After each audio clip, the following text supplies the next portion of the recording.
Assalamualaikum warahmatullahi wabarakatuh dan salam sejahtera. Untuk video kali ini kita akan melihat kepada salah satu topik dalam organic chemistry iaitu chapter 11 amines. So kita akan melihat kepada 11.1 introduction to amines dan juga 11.2 nomenclature of amines. So untuk introduction to amine, at the end of this topic, students should be able to draw structures and classify primary, secondary and tertiary amine. Untuk 11.2, at the end of this topic, students should be able to draw the structure and name aliphatic and aromatic amines according to IUPAC nomenclature, which parent chain less than carbon 10, or give common names with parent chain less than carbon 5, and the third one, apply IUPAC rules to name primary, secondary and tertiary amine. So sebelum kita pergi lebih jauh, amine tu apa? So amine tu adalah organic derivative of ammonia and H3. So kalau sebelum ni kita pernah belajar ataupun pernah jumpa struktur ammonia NH3 di mana N akan attach kepada 3 hidrogen, tapi untuk amin kita akan nampak struktur yang hampir sama, cuma kali ni N ni dia akan attach kepada alkyl group. So dia mungkin attach kepada satu alkyl group, mungkin attach kepada 2 alkyl group, atau mungkin attach kepada 3 alkyl group. So bila kita ada R yang attach kepada N, so struktur tu kita namakan sebagai amin. Okey, so kalau kita tengok amin ni sebenarnya dia sangat banyak digunakan, terutamanya dalam bidang perubatan. Sebagai contoh, kita ada dopamin, sejenis neurotransmitter, kita ada epinefrin, sejenis hormon adrenalin, kita ada piperazine yang bertindak to kiss intestinal worms, kita juga ada histamine yang digunakan to dilate blood vessel, dan banyak lagi contoh-contoh lain yang kita gunakan untuk bidang perubatan. So kita teruskan lagi kepada classification of amines. So seperti mana struktur-struktur dalam organic chemistry yang lain, kita mungkin ada primary, secondary dan juga tertiary, depend on how many alkyl group bonded terhadap nitrogen tersebut. So kalau kita tengok contoh, kalau kita ada primary amine, maksudnya kita ada nitrogen yang attach kepada satu alkyl group. Kalau ada secondary amine, kita ada nitrogen yang attach kepada 2 alkyl group, dan seterusnya untuk tertiary amines, kita akan ada nitrogen yang attach kepada 3 alkyl group. Sebagai contoh, kalau kita tengok struktur yang pertama kat sini, kita ada macam cyclohexane tapi ada N di tengah-tengah tu yang attach kepada satu hidrogen. So kalau kita tengok, kita ada nitrogen yang attach kepada 2 karbon. So maksudnya yang ni kita ada secondary amine. Struktur yang seterusnya, kalau kita tengok, kita ada 3 alkyl group yang attach kepada nitrogen tersebut. So maksudnya amine tersebut adalah tertiary amine. Dan yang last sekali, kita ada satu benzene attach kepada nitrogen. So maksudnya kat sini kita ada primary amine. Okay, seterusnya kita akan melihat kepada nomenclature of amine. So kalau kita tengok nomenclature of amine ni, sebenarnya dia lebih kurang sama juga macam nomenclature of structure yang kita dah belajar sebelum ni. Cuma yang beza kat sini adalah bila kita ada primary amine, biasanya kita akan namakan dalam 2 cara lah. Sama ada yang pertama dengan menggunakan IUPAC nomenclature, ataupun yang kedua kita menggunakan common name. So kalau kita guna IUPAC nomenclature, kita akan namakan dia sebagai alkanamines, ataupun kalau kita guna common name, kita akan namakan dia sebagai alkinamin.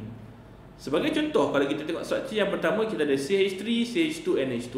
So untuk IUPAC nomenclature, kita namakan dia sebagai etanamin, tapi common name dia akan jadi ethylamin. Okey, senang kan? Senang. Okey, tengok contoh yang seterusnya, kita ada CH3, CH2, CH2, NH2. So dalam IUPAC nomenclature, kita namakan dia sebagai propanamin, tapi kalau dalam common name, kita sebut dia sebagai propylamin. So kita just tukarkan alkan kepada alkyl. Okey. So rule yang kedua, kalau kita ada secondary ataupun tertiary amines, kita akan namakan amin tersebut sebagai N-substituted derivative of primary amines. Maksudnya kat sini, kita akan letakkan nombor tu sebagai N. Contohnya kat sini kita ada metil dekat sebelah sini, kita ada 2 alkyl group, ada ethane kat sini, kita ada N kat sini. So ethane ni akan jadi sebagai parent name, dia akan jadi etanamin, di mana metil sebagai substituent. So kita akan namakan dia sebagai N-methyl etanamin. Okay, N-methyl etanamin. So parent name ni kita akan letak berdasarkan the longest carbon chain yang attach dengan nitrogen tersebut. Maksudnya kat sini yang paling panjang, dekat sini ada 2 lah, dekat sini ada 1. Okay, so bila kita kata parent name is based on the longest carbon chain and attached with nitrogen, kalau kita tengok contoh yang pertama kat sini, kita akan dapati kita ada nitrogen kat sini, kita ada metil kat sini, kita ada metil dekat sebelah kanan, dan kita ada butil dekat sebelah bawah. Okey, so maksudnya kat sini kita akan ada butanamin ni lah sebagai parent name. So kita ada butanamin sebagai parent name. Cuma kat sini kalau kita tengok N terletak pada karbon yang kedua, so kita akan letakkan parent name dia sebagai 2 butanamin. Dan kita ada kat sini 2 methyl group. So bila ada 2 methyl group kat sini, kita akan jadikan dia sebagai NN dimethyl 2 butanamin. NN dimethyl 2 butanamin. Okey, contoh yang kedua kat sini kalau kita tengok, kita ada cyclohexane, kita ada metil, kita ada etil. Okey, so kat sini dia punya parent name akan jadi cyclohexanamine, dan kita ada substituent metil dan juga etil. So nama dia nanti akan jadi N-etil, N-metil, cyclohexanamine. Okey. Rule yang ketiga, bila kita ada functional group yang lain yang wujud dalam struktur tersebut, dan jika NH2 group does not take the priority, maksudnya NH2 tu bukan yang priority, kita akan namakan N group tu sebagai amino instead of amin. So maksudnya dia akan jadi amino lah. Contoh yang pertama kat sini, kalau kita tengok, kita ada carboxylic acid punya group dekat sebelah kanan ni. So maksudnya kita akan ada ethanoic acid sebagai parent name. So kat sini kita akan ada 2 amino ethanoic acid. Okay, 2 amino ethanoic acid. Sama juga dengan struktur yang kedua kat sini, kalau kita tengok, kita ada phenol dekat sini sebagai parent kat sini. So kita ada grup N dekat karbon yang kedua dan juga karbon yang keempat. So dekat sini kita boleh letakkan nama sebagai 2,4-diaminophenol. Okay, 2,4-diaminophenol. Okey, seterusnya kalau kita ada 2 amino groups yang wujud dalam struktur tersebut, kita akan namakan struktur tersebut sebagai diamin. Diamin. Contohnya kat sini kita ada N dekat karbon yang pertama dan satu lagi N juga dekat karbon yang pertama, dan kita ada rantaian ni ada 3 karbon. So kita akan namakan dia sebagai 1,1 propane diamin, 1,1 propane diamin. Sama juga dekat sini, bezanya kat sini kita ada nitrogen dekat karbon yang pertama dan juga karbon yang kedua. So dekat sini nama dia akan jadi 1,2 propane diamin, 1,2 propane diamin. Okey.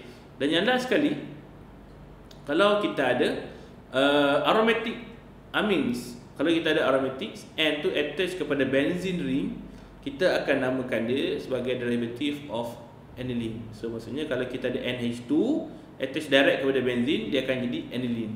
Okey. Struktur yang kedua ni kalau awak tengok, kita ada Br dekat karbon yang kedua, keempat dan juga yang keenam. So kita akan namakan dia sebagai 2,4,6 tribromo aniline, 2,4,6 tribromo aniline. Dan contoh yang ketiga kat sini, kalau awak tengok, kita ada N, kita ada benzene dekat sini.